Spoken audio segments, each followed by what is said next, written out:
If you've been around here for a while, you know that I love Australian authors and I also love thrillers, so it made sense to make a list of my top 7 Australian thrillers of all time. First and foremost, let's start with my most recent thriller, A Disappearing Act by Jo Dixon. We have time jumps from the past to the present. The past helps us uncover what's happening in the present. There's a lot of twists. And this may be one of the first books I've read that's set in Tasmania. The Stranger at the Table by Cassie Hamer. This is probably the most Australian book I have ever read. I just knew. You can tell when you're reading it, it's just written by an Australian. The Inheritance by Kate Horan. I talk about this all the time, but it's because it's set in the Southern Highlands and I go there quite frequently, so this is pretty cool. I would say this is a bit less thriller, more on the mystery side, but I was intrigued to see where it was going. If you want a book set in the Blue Mountains, The Final Chapter by January Gilchrist. This was so fun to read because, again, I knew exactly the places that they were talking about. I live pretty close to the Blue Mountains. There's also multiple point of views in this book. You're following quite a few different stories with different people who all have their own little secrets, so it was really interesting and it kept it intriguing. Melaleuca by Angie Faye Martin. Now, I actually would consider this more of a mystery, maybe a little bit thriller, but if anything, I just think it's one of those books that everybody should read. I know it's mystery, but there's actually a lot of information in here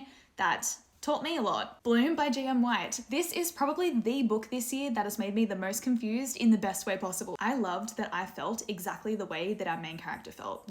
I felt like I was going insane with her. I felt like I was being gaslit with her. And finally, The Wolf Tree. Why would I not include this? It's one of my favorite thrillers of all time. I remember reading this on a thunderstormy night and it was just the perfect vibes for this book. This was just a bit creepy. This is probably one of the creepiest books I've read, definitely more thriller vibes. There's obviously mystery elements to it, but I just loved it. I wish I could read it for the first time again. And if you get a chance to read any of these books, let me know. I want to hear how you go with them.